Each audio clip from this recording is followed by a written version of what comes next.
In the spring of 1940, a Japanese naval officer sat alone in his cabin aboard the flagship Nagato, contemplating an audacious plan that would seal his nation's fate. Admiral Isoroku Yamamoto had conceived the idea himself. No one had ordered him to plan an attack in the United States Pacific Fleet at Pearl Harbor.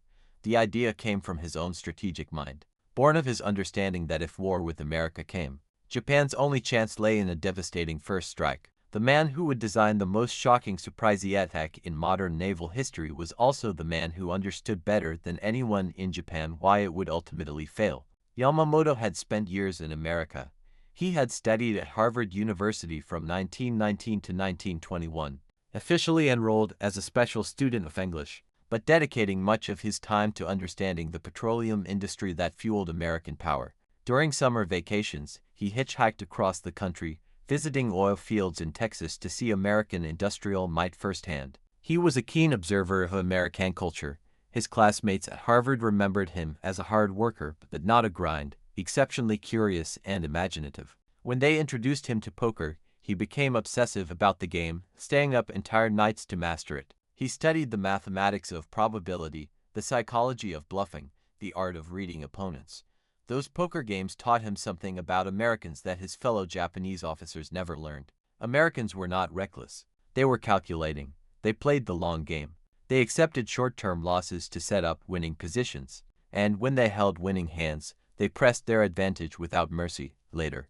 As naval aide in Washington from 1926 to 1928, Yamamoto traveled extensively throughout the United States. He visited automobile factories in Detroit and watched assembly lines produce cars at rates that seemed impossible. He toured steel mills in Pittsburgh and oil refineries in Texas. He calculated tonnages and production rates and drew conclusions that terrified him. Anyone who has seen Thudo factories in Detroit and the oil fields in Texas, Yamamoto later said, knows that Japan lacks the national power for a naval race with America. He also played poker with American naval officers during his Washington posting. He won consistently, developing what Helleder called contempt for the mental agility of his American opponents at the card table. But he never made the mistake of confusing card-playing skill with national character.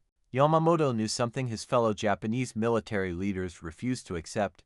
America was not soft. America was not weak. And America would not negotiate peace after a single devastating blow.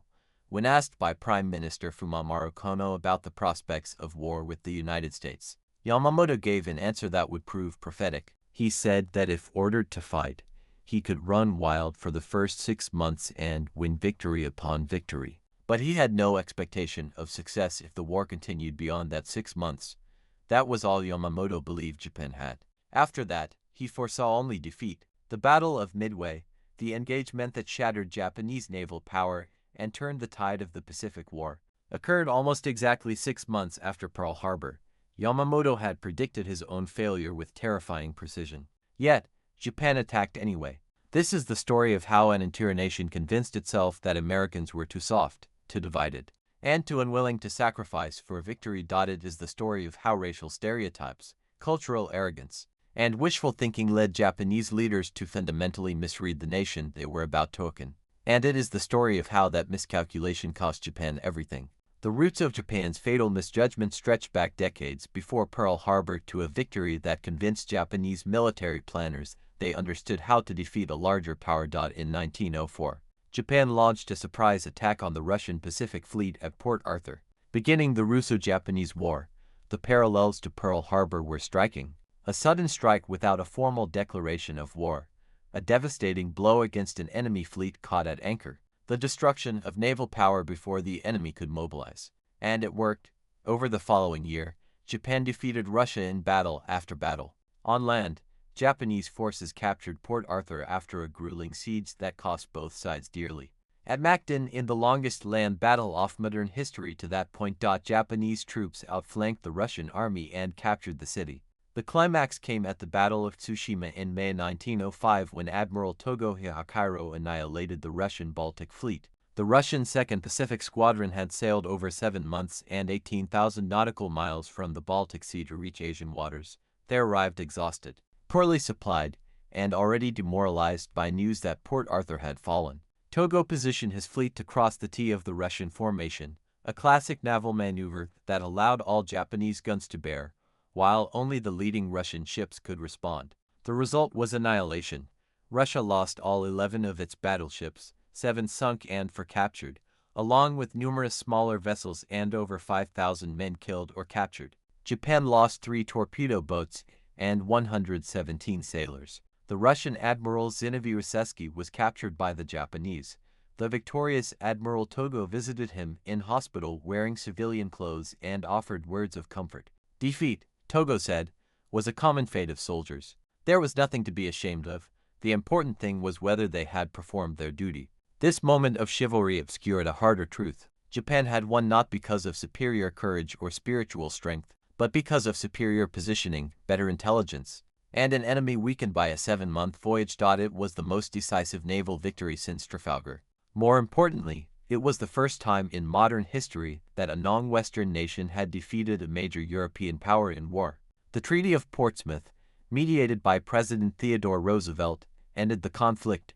Japan gained control of Korea, the Lee Peninsula, and the southern half of Sakhalin Island. Russia, humiliated and racked by internal revolution, accepted terms. Japanese military planners drew a lesson from this victory that would haunt them for decades. They concluded that a surprise attack against enemy naval forces, followed by rapid military success, could force a larger power to negotiate rather than fight a prolonged war. The lesson was wrong. Russia had been weakened by internal unrest, stretched thin across 2 continents and fighting 12,000 miles from its industrial heartland. Japan's victory owed as much to Russian weakness as Japanese strength, but the Japanese remembered only the triumph. Tsushima became the template for dealing with superior enemies. Strike first, strike hard, and the enemy will negotiate. They would try the same strategy against America. It would not work. Japan's miscalculation about American willpower grew from something deeper than strategic analysis. It grew from contempt. Throughout the 1930s, Japanese military leaders watched the Western democracies with disdain. They saw weakness everywhere. Italy invaded Ethiopia.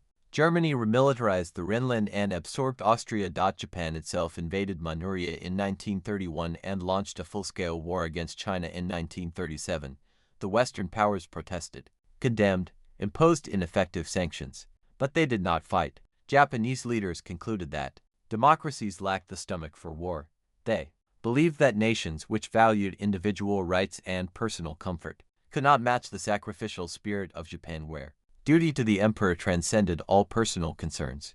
The Japanese military was convinced of the willingness of its own people to make any sacrifice for their nation.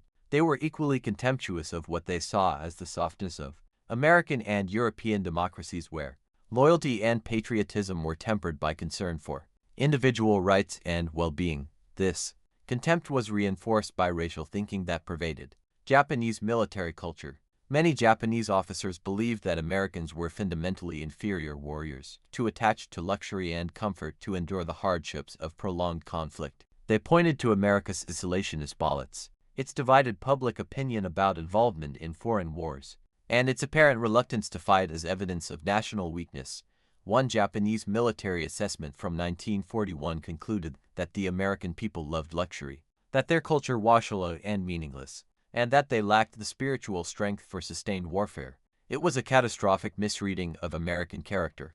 Yamamoto, who had actually lived among Americans, tried to correct this delusion. He gave a speech in which he warned that most people thought Americans loved luxury and were weak, but this was a mistake. The Americans, he said, would respond to attack with determination and fury. Nobody listened. There was one more calculation that Japanese leaders made before Pearl Harbor. They believed that even if America fought back, its industrial capacity would take years to mobilize. Japan would have time to consolidate its conquests, establish a defensive perimeter across the Pacific, and force America to accept a negotiated settlement rather than fight a long war to reclaim distant islands. This too was wrong. Japan's military planners knew in the abstract that America possessed enormous industrial potential. Internal Imperial Navy studies conducted in 1941 showed exactly the trends in American shipbuilding that would eventually overwhelm Japan.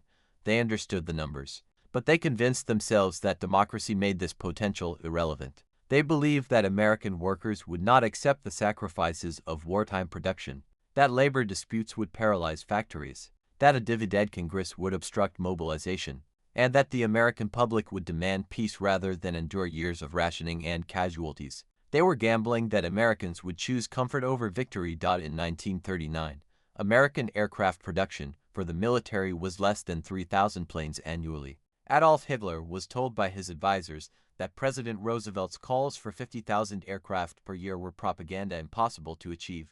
By 1944, American factories were producing nearly 100,000 aircraft per year. The United States built more planes in 1944 alone than Japan produced during the entire war. Japanese planners had correctly identified American industrial potential. They simply refused to believe that a democratic society could actually harness it. On July 26, 1941, President Franklin Roosevelt froze all Japanese assets in the United States. Britain and the Dutch East Indies followed suit within days. The immediate trigger was Japan's occupation of French Indochina. On July 24, with France under German occupation, the Vichy government had agreed to Japanese military bases in the colony. Japanese forces quickly occupied Cameron Naval Base position just 800 meters from the Philippines, where Americans had troops, and threatened the British base at Singapore. Roosevelt's response was swift and severe. The asset freeze did not merely restrict trade. It effectively ended all commercial relations between Japan and the United States. Japanese bank accounts were frozen. Japanese ships in American ports could not load cargo. Contracts were voided. Trade that had flowed for decades stopped overnight. Britain and the Dutch East Indies followed the American lead. The combined effect was catastrophic for Japan. The nation lost access to 3/4 of its overseas trade and 88% of its imported oil. The numbers were stark. Japan imported most of its oil from the United States. Without American oil, Japan's reserves could sustain normal operations for perhaps 3 years, under wartime conditions, with ships and aircraft consuming fuel at accelerated rates. That estimate dropped to 18 months or less. The Japanese Navy informed Emperor Hirohito that oil reserves would be exhausted within 2 years if new sources were not found. Army planners calculated that their mechanized divisions would be immobilized even sooner. Japan's military planners confronted a terrible choice. They could accept American demands to withdraw from China and abandon their imperial ambitions, or they could go to war to seize the oil fields of the Dutch East Indies and the resources of Southeast Asia. For the militarists who dominated the Japanese government, withdrawal from China was unthinkable. It would mean admitting that 4 years of war and hundreds of thousands of casualties had been wasted. It would mean political humiliation and probably the fall of the government. They chose war instead. The military presented war not as a choice but as a necessity. Japan was being strangled. The alternative to war was slow economic death and the abandonment of everything Japan had fought for. What they did not present was an honest assessment of what victory actually required. Admiral Yamamoto understood what victory against America would truly demand. In a letter meant to warn against war, he wrote that it would not be enough to take Guam and the Philippines, nor even Hawaii and San Francisco. To make victory certain, Japan would have to march into Washington and dictate the terms of peace in the White House. He wondered aloud whether Japan's politicians had confidence as to the final outcome. His words were meant as a stark warning about the impossibility of true victory. Japanese militarists later truncated the quote to make it sound like a boast. He was not being rhetorical. He was stating a strategic truth. America was not Russia. It could not be knocked out of the war by naval defeats in distant waters. Its industrial heartland was protected by 2 oceans. Its population was enormous. Its resources were virtually unlimited. Yamamoto knew this because he had seen it. He had toured American oil fields and automobile factories. He had watched the assembly lines and counted the oil derricks. He understood that any war with America that lasted more than a year or two would end in Japanese defeat. Yet he also understood that his country had made its choice. His warning to Prime Minister Kono had gone unheeded. Japan would fight and Yamamoto would do his duty, knowing all the while that time was against them. He designed Pearl Harbor not to win the war, but to buy time. If Japan could destroy the American Pacific Fleet and establish a defensive perimeter before American industrial power could mobilize, perhaps America would choose to negotiate rather than fight a long war to reclaim distant Pacific islands. It was a desperate gamble. Yamamoto knew it, but his superiors refused to listen to his warnings about what would happen if the gamble failed. At 7:55 on the morning of December 7, 1941, The first wave of Japanese aircraft appeared over Pearl Harbor. Commander Mitsuo Fuka led the attack force from a position at the head of the first wave. As his aircraft approached Oahu, he saw no American fighters rising to intercept, no anti-aircraft fire reaching up to meet them. No sign that the Americans expected an attack. He transmitted the code phrase Tora to meaning tiger, tiger, tiger, to signal that complete surprise had been achieved. Over the next 2 hours, 353 aircraft from 6 Japanese carriers attacked the American Pacific Fleet at anchor. They came into waves. The first at 755 and the second at 850. Torpedo planes skimmed low over the water to drop their weapons against the battleships moored along Ford Island. Dive bombers screamed down from altitude to plant bombs on decks and hangars. Horizontal bombers released their loads from high altitude. Fighters strafed anything that moved. The primary targets were Battleship Rao, where the Pacific Fleet's most powerful vessels were moored in neat lines along the southeast shore of Fort Island, Hickam Field and Wheeler Field. The main Army air bases were hit to prevent American aircraft from responding. Fort Island Naval Air Station was attacked to destroy patrol planes that might track the Japanese carriers as they withdrew. The devastation was severe. The battleship Arizona was struck by multiple bombs in the opening minutes of the attack. One armor-piercing bomb, a modified 16-in naval shell, penetrated the deck near turret and detonated in the forward magazine, where over 1 million pounds of gunpowder was stored. The explosion was catastrophic. A fireball erupted from the Arizona that was visible for miles. The forward section of the ship was completely destroyed. The vessel settled to the bottom of the harbor in less than 9 minutes. 1,177 of her crew were killed.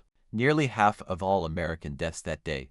Rear Admiral Isaac Kidd and Captain Franklin Van Valkenburg both died at their posts, directing the defense of their ship under fire until the magazine exploded. The Oklahoma capsized after being hit by multiple torpedoes on her port side. She rolled over completely, trapping hundreds of sailors below decks. Rescue workers could hear men tapping on the hull for days after the attack, but most could not be reached in time. 429 men died aboard the Oklahoma. The California, West Virginia, Nevada, and other battleships were sunk or severely damaged. The West Virginia settled upright on the harbor bottom after taking 7 torpedo hits and 2 bomb hits. The California sank slowly over the course of 3 days despite desperate efforts to save her. The Nevada actually got underway during the attack and attempted to leave the harbor, but was ordered to beach herself rather than risk sinking in the channel and blocking the port. By the time the last Japanese aircraft withdrew shortly after 9:30, more than 2,400 Americans were dead. Nearly 20 ships had been sunk or damaged. 188 aircraft had been destroyed, most of them on the ground before they could even attempt to resist. The Japanese pilots returned to their carriers in triumph. They had achieved complete surprise. They had inflicted massive casualties with minimal losses, only 29 aircraft and 5 submarines. The operation had succeeded beyond all expectations, but they had made a critical error. The American aircraft carriers, the most important vessels in the fleet, were not in port that day. Enterprise was returning from delivering aircraft to Wake Island. Lexington was Fincplanesto Midway. Saratoga was in San Diego undergoing repairs. The Japanese had sunk battleships, relics of an earlier era of naval warfare, but the carriers that would win the Pacific War escaped untouched. The Japanese attackers had also failed to destroy critical infrastructure. The fuel storage tanks at Pearl Harbor held 4.5 million barrels of oil, enough to keep the Pacific Fleet operating for months. A determined attack on these tanks would have crippled American operations far more effectively than sinking battleships. The dry docks and repair facilities were also largely intact. Admiral Chuchi Nagamo, commanding the Japanese carrier force, chose not to launch a third strike. His pilots had accomplished their primary mission. The element of surprise was gone. American defenders were now alert and fighting back fiercely. Nagamo worried about the location of the American carriers and did not want to risk his precious fleet carriers to potential counterattack. He withdrew, leaving behind a devastated harbor, but also an untouched industrial base, intact fuel supplies, and the carriers that would soon begin to strike back. And there was something else the Japanese had not destroyed, something that would prove far more important than any ship. They had not destroyed American resolve. The Japanese attack on Pearl Harbor was intended to shatter American morale and convince the American public that war with Japan would be too costly to pursue. It achieved the exact opposite. Before December 7th, American public opinion about the war had been deeply divided. While most Americans sympathized with the Allies, they had no desire to send their sons to fight in foreign conflicts. Isolationist sentiment was powerful. Polls showed that despite growing support for Britain, the overwhelming majority of Americans opposed direct military involvement. The attack on Pearl Harbor unified the nation overnight. Within 24 hours of President Roosevelt's address to Congress, in which he declared December 7th a date which will live in infamy, the Senate voted unanimously for war. 82-0. The House of Representatives followed with a vote of 388-1, with pacifist Jeannette Rankin of Montana casting the only dissenting vote. The America First Committee, the most powerful isolationist organization in the country, dissolved itself within days. Before Pearl Harbor, Americans debate whether the war was their concern. After Pearl Harbor, 16 million Americans served in uniform. Japanese planners had expected that the shock of Pearl Harbor would discourage American resistance. Instead, it created a fury that would not be satisfied until Japan surrendered Guadalcanal. Remember, Pearl Harbor became the rallying cry of a nation. Every American knew someone who had died in the attack, knew someone who had enlisted to avenge it, or would soon join the fight themselves. The sneak attack delivered before a formal declaration of war convinced Americans that Japan was not merely an enemy, but a treacherous one that had to be thoroughly defeated. The Japanese had awakened exactly what Yamamoto feared. They had united a divided nation and filled it with terrible resolve. The first evidence that Japan had miscalculated came just 4 months after Pearl Harbor from the least expected direction. On April 18, 1942, 16B-25 Mitchell bombers lifted off from the deck of the aircraft carrier Hornet, 650 miles from the Japanese coast. It was the first time medium bombers had ever launched from an aircraft carrier, and the pilots had no expectation of returning to the ship. Their plan was to bomb Japan and then fly onto airfields in China. Lieutenant Colonel James Doolittle led the raid. He was 45 years old, a former racing pilot and aviation pioneer who had set speed records and earned a doctorate in aeronautics from the Massachusetts Institute of Technology. When asked to plan a strike on Japan, he volunteered to lead it personally. The raiders trained in secret for weeks, practicing short takeoffs that simulated carrier deck launches. Each crew consisted of 5 men. Each aircraft carried 500 lb bombs, 3 high-explosive and 1 incendiary. The targets were military and industrial facilities in Tokyo, Yokohama, Yokosuka, Nagoya, Osaka, and Kobe. The mission nearly failed before it began. Early on the morning of April 18th, a Japanese patrol boat spotted the American task force and radioed a contact report before being sunk. Admiral William Hawley, commanding the carrier force, faced a difficulty. The original plan called for launching the bombers at dusk, 400 meters from Japan, allowing them to arrive over their targets at night and reach China in daylight. But with Japanese forces now alerted, every hour of delay increased the risk that the carriers would be attacked.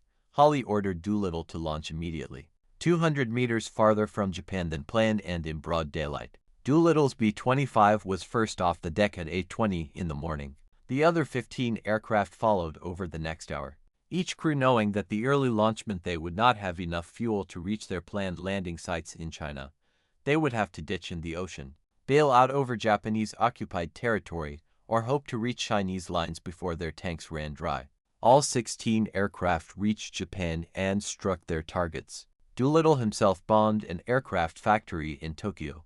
Other crews hit steel mills, oil tank farms, and military installations. Anti-aircraft fire was scattered. Japanese fighters were slow to respond, having expected any attack to come from carriers much closer to the coast.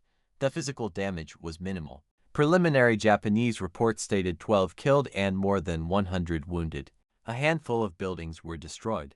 One bomber slightly damaged the light carrier Ryu at Yokosuka, delaying her completion. In terms of military impact, the raid was insignificant, but the psychological impact was enormous. The Japanese military had assured the public that the home islands were invulnerable to attack.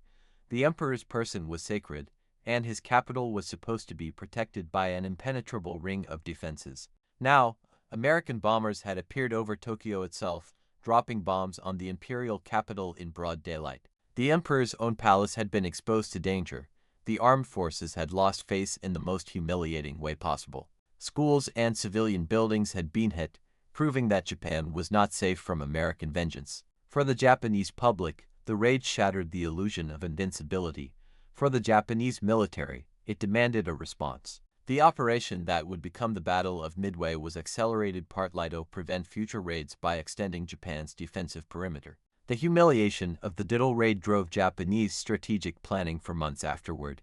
Yamamoto's letter to a colleague after the Diddle raid captured his understanding of American psychology. He wrote that Britain and America might have underestimated Japan somewhat, but from their point of view, it was like having one's hand bitten badly by a dog they were feeding. America, he said, was determined to embark on full-scale operations against Japan.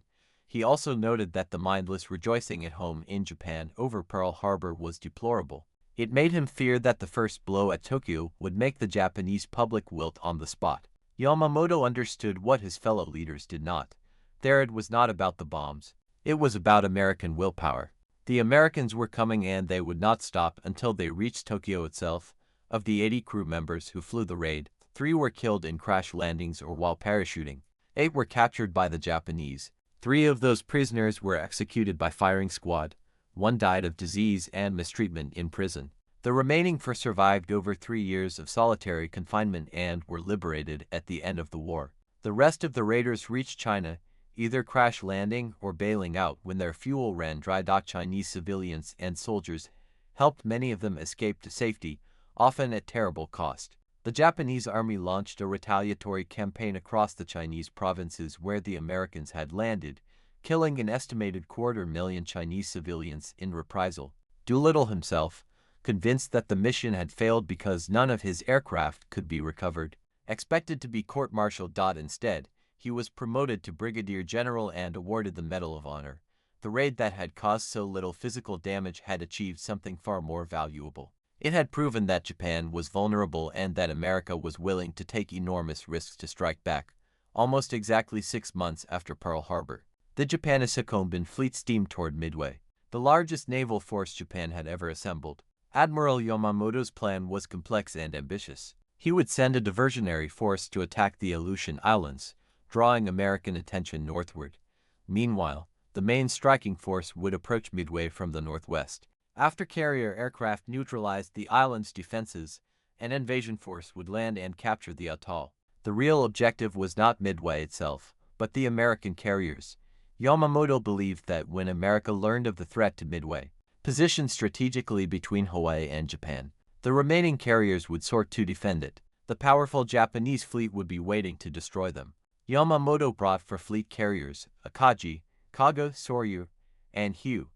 These were the same carriers that had attacked Pearl Harbor, crewed by Japan's most experienced pilots. He also deployed 2 light carriers, 11 battleships, including the massive Yamato, and dozens of cruisers, destroyers, and support ships. Against this armada, the Americans could muster only 3 carriers, Enterprise, Hornet, and Yorktown. The Yorktown had been badly damaged at the Battle of the Coral Sea just a month earlier. Navy-Yard workers at Pearl Harbor, told they had 3 months to repair the ship, did it in 72 hours of round-the-clock work. America had no battleships available. The surviving vessels from Pearl Harbor were still under repair or serving in the Atlantic. The American force included only 8 cruisers and 18 destroyers. On paper, it should have been a Japanese victory, but American coderakers at Station Hypon, Hawaii had cracked enough of the Japanese Naval Code to determine the target and timing of the operation. Commander Joseph Rockeford and his team worked around the clock to analyze intercepted messages. They could not read everything, but they could read enough. A clever trick confirmed that Midway was the target. The couriers suspected that the Japanese designation AF referred to Midway, but they needed proof. They arranged for the base at Midway to broadcast an uncoded radio message reporting that their water purification system had broken down.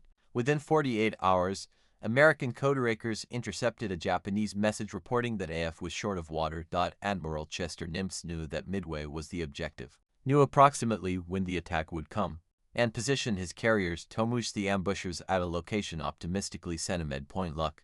On the morning of June 4, 1942, Japanese aircraft struck Midway while American dive bombers hunted for the Japanese carriers. After hours of confusion and failed attacks, everything changed in 5 minutes. At 10:25 that morning, Dive bombers from Enterprise and Yorktown found the Japanese carriers Akagi, Kaga, and Soru with their decks full of aircraft being rearmed and refueled. Within minutes, all three carriers were burning. The fourth carrier, Hiru, was found and destroyed that afternoon. Japan lost 4 fleet carriers, a heavy cruiser, and over 300 aircraft. More importantly, Japan lost hundreds of its most experienced pilots, men who had spent years perfecting carrier operations and who could not be quickly replaced. The American losses were significant. The carrier Yorktown and a destroyer were sunk. Over 300 American sailors died, but the strategic outcome was clear. Yamamoto's prediction had come true. 6 months after Pearl Harbor, Japan's offensive capability was broken. The Imperial Navy would never again threaten Hawaii or the American mainland. From Midway forward, Japan would be fighting to defend what it had already conquered. And America's industrial machine was just beginning to produce. In August 1942, American forces landed on Guadalcanal in the Solomon Islands. It was the first major offensive operation of the Pacific War and the first test of whether American ground forces could match Japanese soldiers in sustained combat. The landings on August 7th caught the Japanese by surprise. The 1st Marine Division under Major General Alexander Vandergrift quickly captured an airfield that the Japanese had been constructing. Within weeks, American engineers completed the runway and named it Henderson Field after Major Lofton Henderson, a Marine aviator killed leading his squadron at Midway. For the next 6 months, the fighting never stopped. The Japanese could not accept the loss of Guadalcanal. The island satisfied the supply routes between America and Australia. If America held it, Japanese positions throughout the South Pacific would be threatened. The Imperial General Headquarters ordered the island retaken at any cost. Japanese forces attacked Henderson Field repeatedly by land, by sea, and by air. The Marines and later Army soldiers fought off assault after assault. The names of the battles, Alligator Creek, Edson's Ridge, the Matanika, Henderson Field, became legends in Marine Corps history. At sea, the fighting was equally savage. 7 major naval battles were fought in the waters. Around Guadalcanal. So many ships were sunk that the waters between Guadalcanal and Florida Island became known as Iron Bottom Sound. The Japanese developed the Tokyo Express, high-speed destroyer runs that delivered troops and supplies under cover of darkness. American aircraft from Henderson Field made daytime operations suicidal. So the Japanese came at night. Both sides lost ships at a rate that neither could sustain. The jungle warfare was hellish. Malaria struck down thousands of men on both sides. Tropical diseases, dysentery, and infections from minor wounds killed nearly as many as enemy action. The heat was oppressive. The terrain was brutal. Fresh water was scarce. Supply lines were tenuous at best. Marines who had expected a short campaign found themselves locked in a death struggle that lasted month after month. They ate Japanese rations when their own ran out. They wore rotting uniforms and went weeks. Without adequate rest, they fought Japanese soldiers who had been taught that surrender was worse than death and who attacked with a ferocity that American troops had never faced. But when the fighting ended in February 1943, Japan had suffered another defeat it could not afford. The Japanese lost over 14,000 killed in action, 9,000 to disease, and 1,000 captured. They lost 38 ships and over 600 aircraft. More critically, they lost the strategic initiative. Never again would Japanese forces attempt a major offensive in the Pacific. Perhaps as important as the military victory was the psychological one. On a level playing field, American ground forces had beaten Japan's best. The myth of Japanese invincibility on land established in Malaya and the Philippines was shattered, and the production disparity that Yamamoto had warned about was becoming impossible to ignore, while Japan and America fought at Guadalcanal. American factories were performing miracles of production that Japanese planners had believed impossible. When President Roosevelt called for 60,000 aircraft in 1942 and 125,000 in 1943, Hitler's advisors dismissed the numbers as propaganda. American military production in 1939 gave no indication that such targets could be achieved.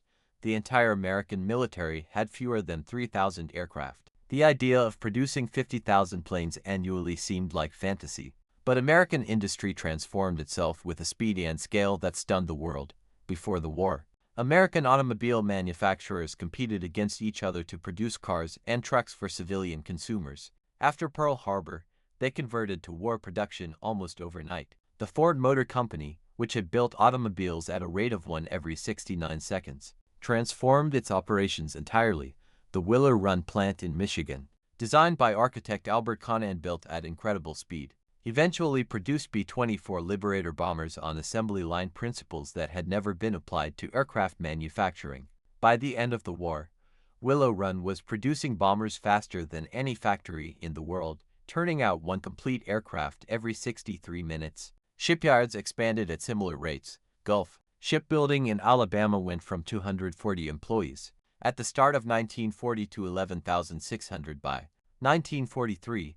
Alabama Dry Dock grew from 1,000 workers to nearly 30,000. Henry Kaiser's shipyards pioneered new construction techniques that reduced the time to build a Liberty ship from months to days. His workers could assemble a complete ship in under 2 weeks. Women entered the workforce in unprecedented numbers. By 1944, women made up over a third of the defense manufacturing workforce.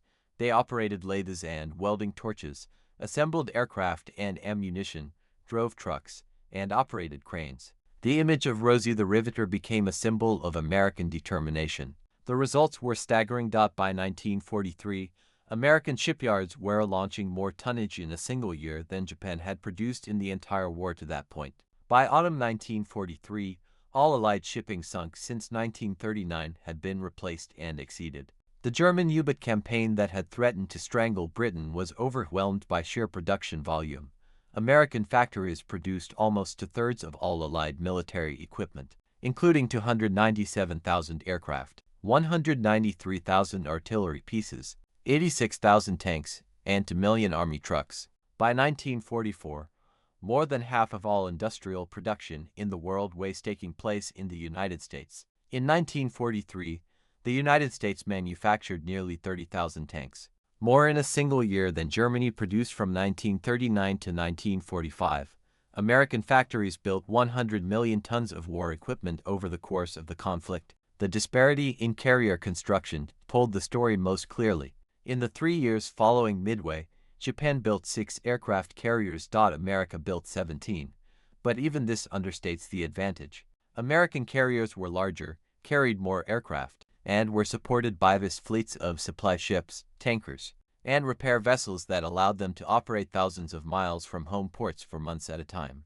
The numbers told the story that Japanese leaders had refused to believe. They had gambled that democracy would prevent America from mobilizing its resources. They had assumed that labor disputes, political divisions, and public demands for consumer goods would prevent full conversion to war production.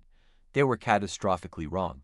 American civilians accepted rationing off gasoline, rubber, sugar, coffee, meat, and dozens of other goods. They bought war bonds by the billions. They worked overtime without complaint. They sent their sons and daughters to war. The democracy that Japanese leaders had dismissed as soft proved capable of sacrifices that matched or exceeded those of any totalitarian state. As American production soared and Japanese forces retreated across the Pacific, Japanese pilots began reporting something disturbing. The Americans were fighting differently, not just with more ships and planes, but with greater skill and determination than Japanese doctrine had assumed possible. Japanese military training emphasized spiritual strength and warrior spirit as decisive factors in combat. They believed that American soldiers raised in a soft democratic society would lack willingness to close with the enemy and fight to the death. Instead, they found Marines who charged machine gun positions, pilots who pressed attacks through walls of anti-aircraft fire, and sailors who fought burning ships until they sank beneath them. The Japanese had made a fundamental error. They had confused America's reluctance to enter the war with an inability to fight it. The isolationism of the 1930s was not cowardice. It was a democratic nation debating whether distant conflicts were worth American blood.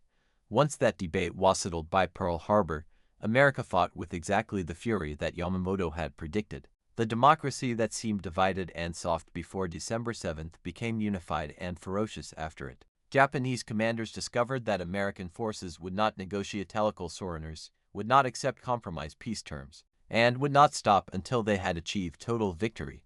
The war that Japan had started with a surprise attack would end only with Japan's unconditional surrender. On April 18, 1943, exactly 1 year after the Ditto raid on Tokyo, American P-38 fighters intercepted a transport aircraft over Bougainville Island. Aboard that aircraft was Admiral Isoroku Yamamoto, the architect of Pearl Harbor, the prophet who had predicted Japan's defeat, and the commander of the combined fleet. American couriers had intercepted and decoded his flight plans. A specially planned mission was launched to assassinate him. The P-38 shot down both bombers in Yamamoto's flight. The admiral's body was found the next day, still clutching his ceremonial sword. Yamamoto's death was a significant blow to Japanese morale. He was respected and admired throughout the Navy, one of the few leaders who commanded genuine loyalty rather than fearful obedience. His loss removed from Japanese councils the one voice that had consistently warned against underestimating America. But by April 1943, Yamamoto's warnings had already been proven correct. Japan was on the defensive across the Pacific. Its carrier force was crippled. Its best pilots were dead. The industrial tide that Yamamoto had predicted was beginning to drown Japan's military. The man who had understood America better than any Japanese leader, who had tried to warn his nation against a war he knew it could not win, died knowing that his worst predictions were coming true. Over the following 2 years, American forces island hopped across the Pacific. Each campaign bringing them closer to Japan. The strategy was deliberate. Rather than assault every Japanese-held island, American commanders identified key positions that could be captured and used as bases for further advances. Islands that could not support air bases or anchorages were bypassed, their Japanese garrisons left to wither without supplies or purpose. The Gilbert Islands fell in November 1943. Tarawa, a tiny atoll with a garrison of nearly 5,000 Japanese soldiers, cost the Marines over 1,000 killed and more than 2,000 wounded in just 76 hours of fighting.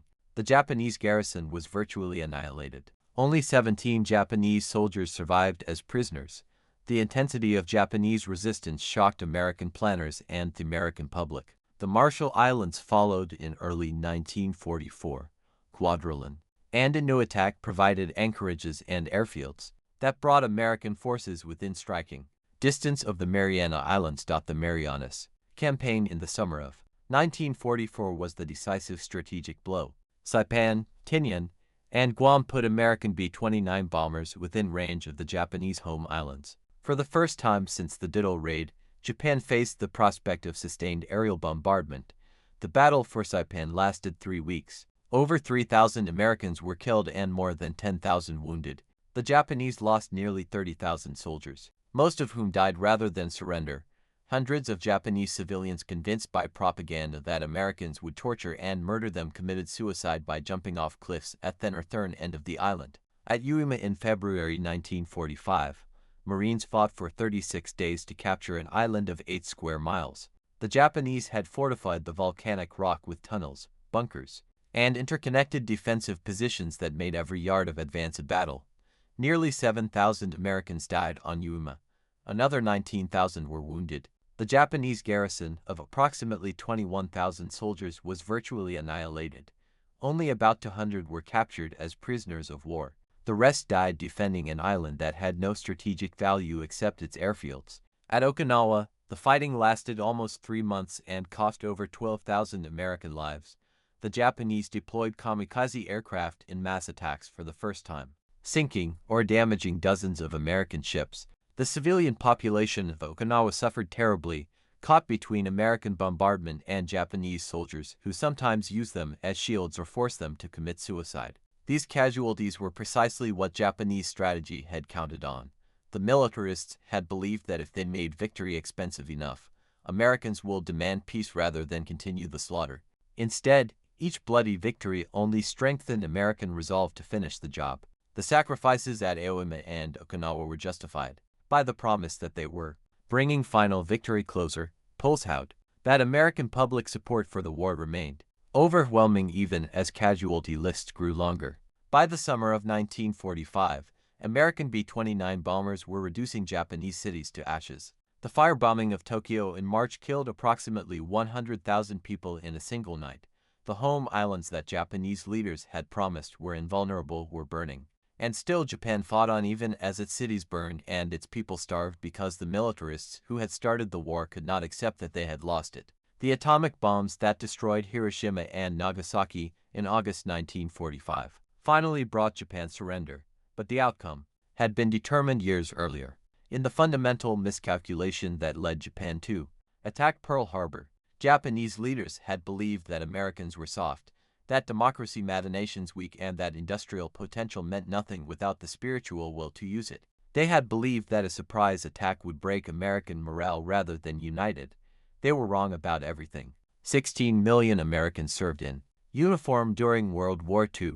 American factories outproduced all other combatants, combined. A nation that Japanese planners had dismissed as too divided and too comfortable to fight sustained the bloodiest conflict in human history until total victory was achieved. The miscalculation that led to Pearl Harbor was not merely military. It was cultural. Japanese leaders had looked at American society and seen only what they expected to see. They saw jazz music and Hollywood movies and assumed decadence. They saw labor unions and political debates and assumed weakness. They saw a nation reluctant to go to war and assumed it was afraid to fight. They failed to understand that American reluctance to enter the war came not from weakness but from democratic deliberation. And they failed to understand that once that deliberation was ended by Japanese bombs, America would fight with a determination that matched or exceeded anything Japan could muster. Admiral Yamamoto understood. He had lived in America, played poker with American officers, and traveled across the American heartland. He knew that the image of soft, weak Americans was a dangerous illusion, but Yamamoto was overruled by men who had never set foot in the United States, who based their strategic assumptions on racial stereotypes and wishful thinking. They learned the truth only after it was too late to change course. The war that Japan started on December 7, 1941 ended on September 2, 1945, when Japanese officials signed the instrument of surrender aboard the battleship Missouri in Tokyo Bay. The ceremony took place on the deck of a ship named for an American state under guns that represented American industrial power in the harbor of a Japanese capital that had been reduced to ashes. The symmetry was deliberate and devastating. General Douglas MacArthur presided over the surrender. Representatives of all the Allied powers stood behind him. The Japanese delegation in formal morning coats and top hats looked stiff and uncomfortable as they signed the documents that ended Japanese imperial ambitions forever. Among the flags displayed on the Missouri was the same flag that had flown over the Capitol building in Washington on December 7, 1941. Another flag present that day was the 31st star flag that Commodore Matthew Perry had carried when he opened Japan to Western trade in 1853. The message was clear. Japan's attempt to build an empire had ended where it began, with American ships in Tokyo Bay. Standing nearby in spirit was the Arizona Memorial at Pearl Harbor, where 1,177 American sailors remain entombed in the ship that carried them to their deaths on that Sunday morning when Japan's great miscalculation began. Those men died because Japanese leaders convinced themselves that their attack would break American will. Instead, it forged that will into something unbreakable. The cost of the miscalculation was staggering. Japan lost over 2 million military personnel killed in the war. Civilian deaths from bombing, starvation, and the atomic attacks on Hiroshima and Nagasaki brought the total to nearly 3 million. 66 Japanese cities were destroyed by American bombing. The once proud Japanese Navy was annihilated. The empire that had stretched across Asia and the Pacific was reduced to the four home islands. America paid its own price. Over 400,000 Americans died in World War II, including over 100,000 in the Pacific theater. Millions more were wounded physically and psychologically.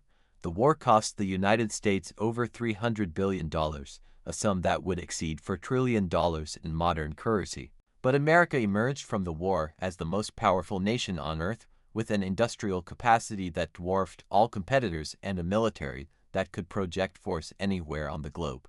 That country that Japan had dismissed as soft and decadent had proven itself capable of winning the greatest war in human history.